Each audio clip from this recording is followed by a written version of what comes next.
Hello students, welcome to my board mass classes. I am Kirti Bajpai. I am here to solve your problems about compound interest. Now we are discussing about the question number 4 of exercise 10.3 as someone asked me in comment box. According to question number 4, it's given that P equal 25,000, N equal 3 year, मतलब जो time value है वो दिया हुआ है 3 year का, rate of interest हमारा है 12% और हमें फाइंड करना है amount payable by the customer. A की वैल्यू हमें फाइंड करनी है. तो ए इक्वल होता है P 1 plus R upon 100 to the power n, where A equal amount, P equal principal, R है rate of interest compounded yearly, n equal time. A की value find करने के लिए हमने पी की वैल्यू 25,000 पुट की जो कि गिवन थी, आर की वैल्यू 12% पुट किया जो कि ऑलरेडी गिवन था, एन की वैल्यू 3 पुट किया जो कि पहले से क्वेश्चन में गिवन था. इसे सॉल्व किया. सॉल्व करने पे हमारी जो वैल्यू आई है 35,123.2 रुपीज़, ये है ये ए की वैल्यू. क्वेश्चन नंबर 4 में हमें सिर्फ सिंपली ए की वैल्यू फाइंड करनी थी, इसमें हमें कोई कंपाउंड इंटरेस्ट फाइंड नहीं करना था, इसलिए हमने सिंपल फॉर्मूला यूज़ किया और ए की वैल्यू आ गई और यही इसका आंसर हो गया. अगर हमें इसमें कंपाउंड इंटरेस्ट फाइंड करना होता तो हम लोग फॉर्मूला लगाते compound interest equal amount minus principal, फिर ये अमाउंट को इस प्रिंसिपल से माइनस करते, फिर जो वैल्यू आती वो होती हमारी इंटरेस्ट की. लेकिन इसमें सिर्फ हमें अमाउंट फाइंड करना था, इसलिए हम लोगों ने सिंपली फॉर्मूला लगाया. और लास्ट वीडियो में हमसे किसी स्टूडेंट ने question number 4, question number 8, question number 9 और क्वेश्चन नंबर 11 डिस्कस करने के लिए बोला था. अभी हम लोगों ने क्वेश्चन नंबर 4 डिस्कस किया जो कि बिल्कुल सिंपल था, सिंपली फॉर्मूला बेस्ड था और अमाउंट की वैल्यू फाइंड करनी थी. अभी हम लोग क्वेश्चन नंबर 8 के बारे में डिस्कस करेंगे. क्वेश्चन नंबर 8 गिवन है simple interest on a sum of money for 2 years at 8% per annum is 1920 rupees. What would be the compound interest on the same sum at the same rate of interest for same period? इसमें हमें compound interest find करना है. Simple interest की value given है, principal नहीं given है, rate of interest की value दी हुई है, टाइम पीरियड 2 ईयर दिया हुआ है. और अब हम लोग इसमें कंपाउंड इंटरेस्ट की वैल्यू, जैसा कि क्वेश्चन में सारी इन्फॉर्मेशन डिटेल में गिवन थी, उसके अकॉर्डिंग हम लोगों ने एक फॉर्मेट तैयार किया. फॉर्मेट में हमने टी की वैल्यू लिखी हुई है 2 year, rate of interest R लिखा हुआ है 8%, सिंपल इंटरेस्ट लिखा हुआ है 1920 रुपीज़. कंपाउंड इंटरेस्ट की वैल्यू हमें फाइंड करनी है. पी की वैल्यू भी गिवन नहीं है, इसलिए मैंने पी इक्वल पी लेट कर लिया. अब हमें इसमें सिंपली हम A equal P 1 plus R upon 100 to the power n formula नहीं लगा सकते, क्योंकि एक सिंपल फॉर्मूले से सिर्फ एक वैल्यू अननोन ही फाइंड की जा सकती है.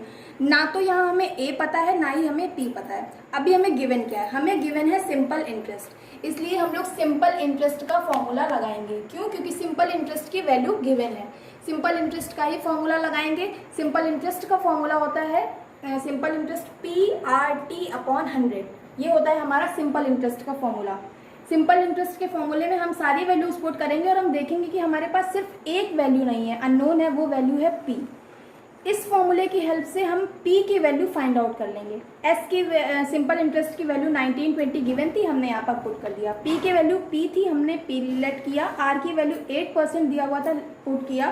टी की वैल्यू 2 ईयर दी थी, वो पुट कर दी अपॉन 100. इसे सॉल्व किया तो पी की वैल्यू आई 12,000 रुपीज़.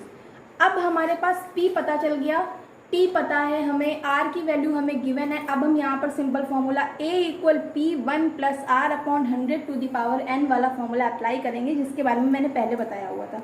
यहाँ पर मैंने फॉर्मूला नहीं लिखा, डायरेक्ट वैल्यूज पुट कर दी है. P की वैल्यू 12,000 जो कि हमने अभी सिंपल इंटरेस्ट वाले फॉर्मूले से फाइंड आउट करी है. 1 प्लस R की वैल्यू n 8% गिवन थी upon 100 to the power 2, time limit दी हुई थी 2 ईयर. सॉल्व किया. इसको सॉल्व करने पर हमारे अमाउंट जो था, अमाउंट की वैल्यू आई 13,996.8 रुपीज़. ये था हमारा अमाउंट. अब हम फाइंड करेंगे कंपाउंड इंटरेस्ट. कंपाउंड इंटरेस्ट में पड़ेगी अमाउंट की और प्रिंसिपल की. तो अभी हम लोगों ने फाइंड आउट करी थी. ए की वैल्यू आई थी 13,996.8 रुपीज़, ये हमारा अमाउंट आया था. क्वेश्चन में हमें फाइंड करना था compound interest. Compound interest find करने के लिए कंपाउंड इंटरेस्ट इक्वल होता है अमाउंट माइनस प्रिंसिपल.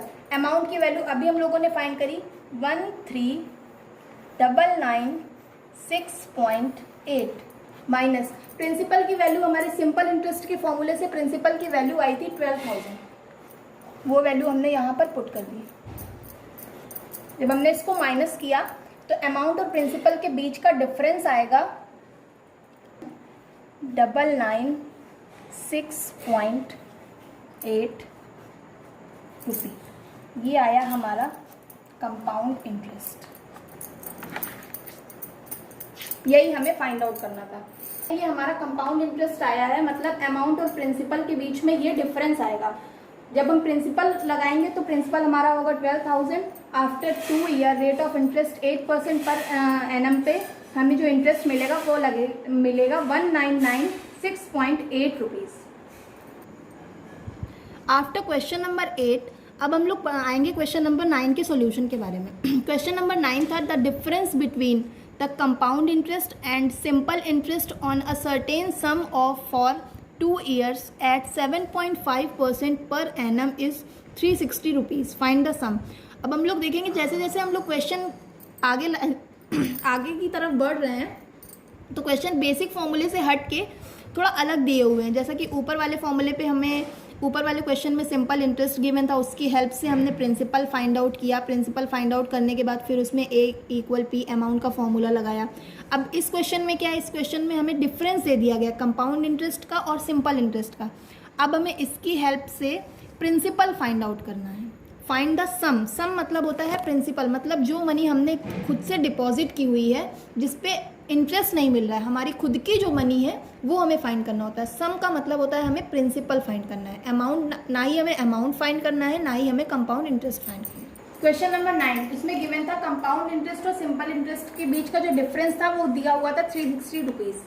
टाइम दिया हुआ था 2 ईयर का, रेट ऑफ इंटरेस्ट था 7.5%, प्रिंसिपल मतलब सम हमें जो था वो फाइंड करना था। अब हम लोगों ने जो डिफरेंस था उसको हम SI माइनस CI क्यों नहीं लिखा, हमने CI माइनस SI ही क्यों लिखा, तो इसलिए सेम टाइम पीरियड में सेम रेट ऑफ इंटरेस्ट में हमेशा कंपाउंड इंटरेस्ट की जो वैल्यू आती है वो हमेशा सिंपल इंटरेस्ट से ज़्यादा होती है। क्योंकि सिंपल इंटरेस्ट जो होता है वो सिंपली प्रिंसिपल पे लगाया जाता है।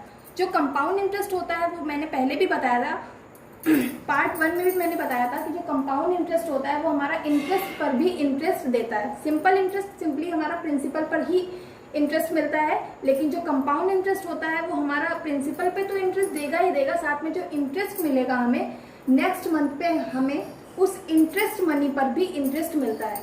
तो इस वजह से हमेशा कंपाउंड इंटरेस्ट की जो वैल्यू होती है वो हमेशा सिंपल इंटरेस्ट से ज़्यादा आती है। हाँ, इन केस ऑफ 1 ईयर की वैल्यू में अगर हम लोग बात करेंगे तो 1 ईयर का सिंपल इंटरेस्ट और 1 ईयर का कंपाउंड इंटरेस्ट हमेशा सेम होता है। वो सेम क्यों होता है, क्योंकि सिंपल इंटरेस्ट हमारा 1 ईयर पे मिलेगा तो प्रिंसिपल पे मिलेगा, कंपाउंड इंटरेस्ट भी हमारा जो 1 ईयर पे होगा वो भी प्रिंसिपल पे ही मिलेगा।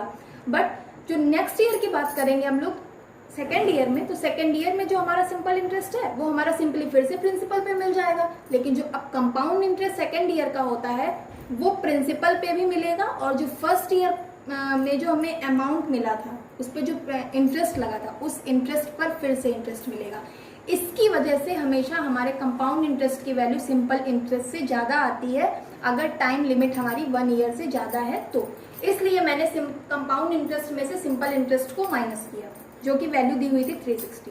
कंपाउंड इंटरेस्ट के बारे में हम लोग जानते हैं, कंपाउंड इंटरेस्ट होता है सिंपली अमाउंट माइनस प्रिंसिपल। मैंने कंपाउंड इंटरेस्ट के प्लेस पर अमाउंट माइनस प्रिंसिपल रखा, माइनस सिंपल इंटरेस्ट की जगह मैंने रखा PRT/100, वैल्यू रख दी इक्वल 360 हमारा गिवन था। अब हमने सिंपली यहाँ पे फॉर्मूला लगाया, अमाउंट A की जगह हमने रखा P1 + R/100⁴ minus minus P, फिर माइनस PRT/100 इक्वल 360। P की वैल्यू हमें फाइंड करनी थी क्योंकि सम हमें फाइंड करना था। R की वैल्यू हमें गिवन थी 7.5, N की वैल्यू 2 ईयर, T की वैल्यू मैंने यहाँ 2 ईयर रखी हुई है, P हमने कहीं पर भी नहीं रखा। इस पूरी इक्वेशन में हम देखें हमारे पास P अननोन है और P हमारा सिंपली कॉमन आ रहा है, P हमने कॉमन किया। 7.5 जो था, 7.5 का जो ये पॉइंट है ये हमने हटाया, पॉइंट हटा के अपॉन में एक 0 आ गया। अब ये बन गया 75/1000, 75 को हमने 25 से कैंसिल किया, 25 3 ज़ा 75, 25 4 ज़ा 100 इंटू, और ये जो जीरो था ये हमारा जीरो, मतलब ये बन गया 1 + 3/40 to the power 2।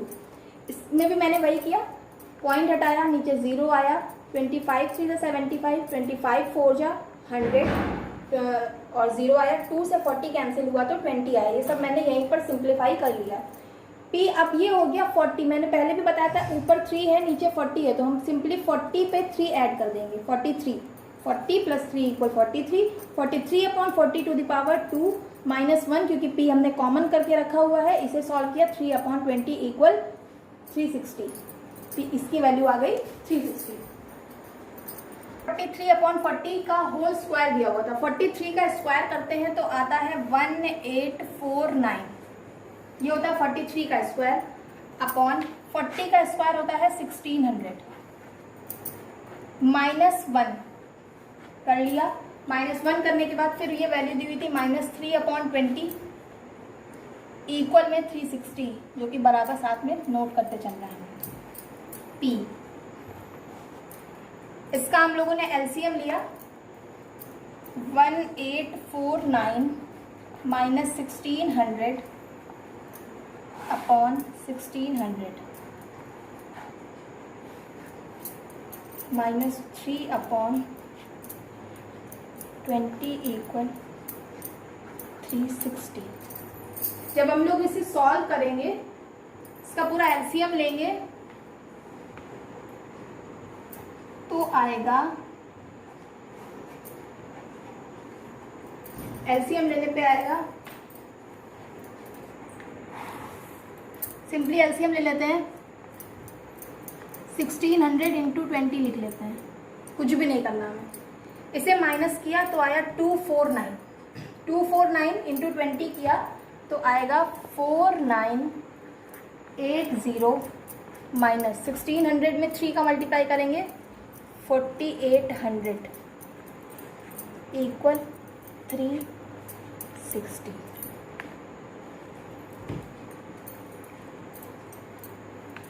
Curly bracket लगाएंगे,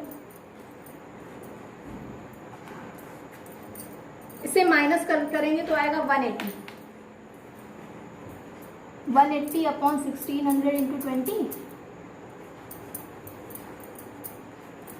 = 360।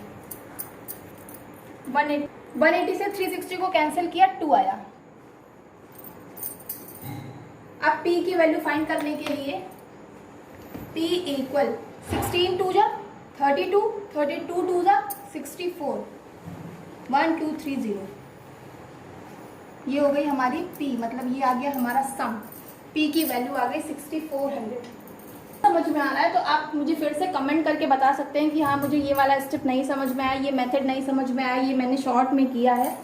वैसे तो मैंने सब कुछ बहुत डिटेल में समझाया है, बट अगर आपको समझ में नहीं आता है तो आप मुझे फिर से कमेंट कर सकते हैं, मैं उसको फिर से डिटेल में बता दूँगी। ये जो क्वेश्चंस हैं, ये सब क्वेश्चन समझ में तभी आएंगे जब आप मेरा first part second part video देखा होगा। क्यों? क्योंकि मैंने सबसे बेसिक से समझाना स्टार्ट किया था और धीरे धीरे हम लोग इन क्वेश्चंस की तरफ आए कि जब हमें P फाइंड करना है, हमें डिफरेंस दिया हुआ है, हमें कंपाउंड इंटरेस्ट फाइंड करना है, अमाउंट नहीं दिया है, प्रिंसिपल नहीं दिया है, ये सारे क्वेश्चन धीरे धीरे टफ होंगे। स्टार्टिंग में मैंने बिल्कुल बेसिक से स्टार्ट किया था, आपको सिंपल इंटरेस्ट के बारे में बताया था, कंपाउंड इंटरेस्ट के बारे में बताया था। उसके बाद फिर हम लोगों ने सबसे बेसिक क्वेश्चंस उठाए थे जिसमें सिंपली हमें A = P 1 + R/100 का फॉर्मूला लगाया हुआ था। अब इसके बाद हम लोग, तो अगर आपको ये क्वेश्चन अच्छे से समझना है तो उसके लिए आपको मेरा वीडियो नंबर 1 और 2 दोनों पार्ट देखने होंगे, तब आपको ये क्वेश्चन समझ में आसानी से आ जाएगा। चलिए अब मूव करते हैं क्वेश्चन नंबर 11 की तरफ। क्वेश्चन नंबर 11 में हमसे पूछा गया था at what rate of interest, मतलब हमें रेट ऑफ इंटरेस्ट फाइंड करना है। सम ऑफ मनी दिया हुआ है 5000, सम का मतलब होता है प्रिंसिपल। सम वर्ड अगर यूज हुआ है इसका मतलब है कि वो वैल्यू जो है वो प्रिंसिपल की गिवन है। कंपाउंड इंटरेस्ट की वैल्यू दी हुई है 1050, मतलब 1050 रुपीज़। टाइम लिमिट दी हुई है 2 ईयर। इसमें हमें आर की वैल्यू फाइंड करनी है। अभी तक हम लोगों ने ए फाइंड करके देखा, अमाउंट फाइंड किया, प्रिंसिपल फाइंड किया, सिंपल इंटरेस्ट की हेल्प से, कंपाउंड इंटरेस्ट और सिंपल इंटरेस्ट के डिफरेंस से फाइंड किया। अब हम लोग सिंपली आर की वैल्यू फाइंड करेंगे, मतलब हमें रेट ऑफ इंटरेस्ट फाइंड करना है। अब हम लोग पहले ये देखेंगे कि हम लोग अपने क्वेश्चन को स्टार्ट कहाँ से करें। P पी के वैल्यू के लिए तो हमें अमाउंट पता होना चाहिए, amount equal principal 1 + r/100 to the power n। वहाँ पर हमें अमाउंट तो पता नहीं है, ना हमें अमाउंट पता है, ना हमें रेट ऑफ इंटरेस्ट पता है, और एक फॉर्मूले से सिर्फ एक अननोन ही आज सॉल्व हो पाता है। फिर देखते हैं CI मतलब कंपाउंड इंटरेस्ट। कंपाउंड इंटरेस्ट का फॉर्मूला क्या होता है? कंपाउंड इंटरेस्ट का फॉर्मूला होता है अमाउंट माइनस प्रिंसिपल। यहाँ से हम देखें तो हमें कंपाउंड इंटरेस्ट की वैल्यू गिवन है, प्रिंसिपल की वैल्यू गिवन है, तो हम सिंपली इस लीनियर इक्वेशन से अमाउंट की वैल्यू फाइंड आउट कर सकते हैं। कंपाउंड इंटरेस्ट दिया है 1050 रुपीज़, अमाउंट हमें नहीं पता है, प्रिंसिपल हमारा दिया हुआ है 5000 दिया है। यहाँ से हम लोग फाइंड करेंगे तो अमाउंट आ जाएगा हमारा 6050 रुपीज़। अमाउंट की वैल्यू आ गई। अब हमारे पास अमाउंट की वैल्यू आ गई। अब अमाउंट की हेल्प से रेट ऑफ इंटरेस्ट फाइंड हो जाएगा। कैसे?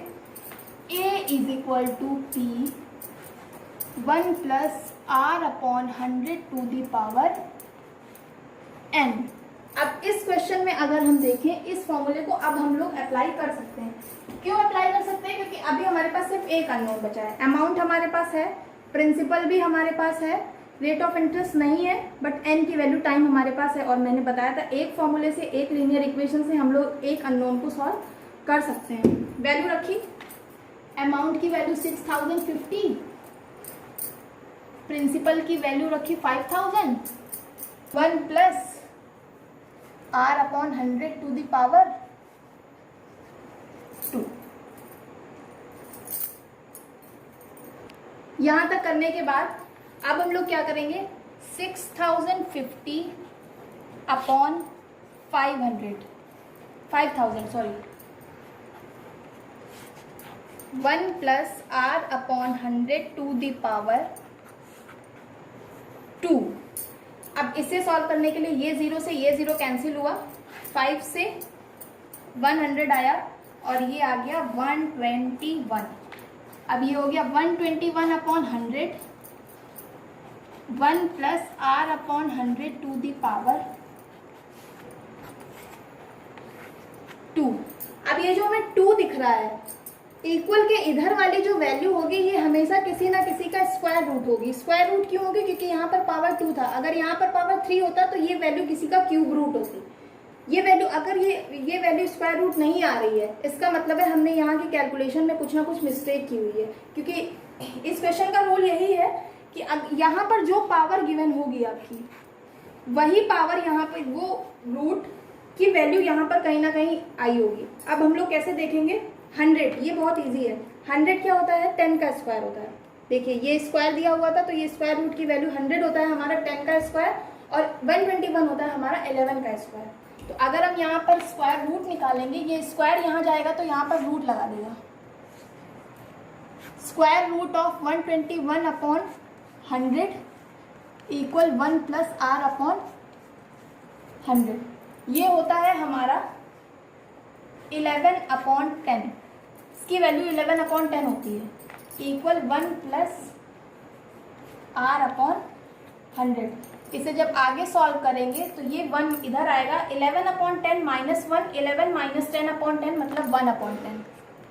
1/10 इक्वल r/100 इक्वल r/100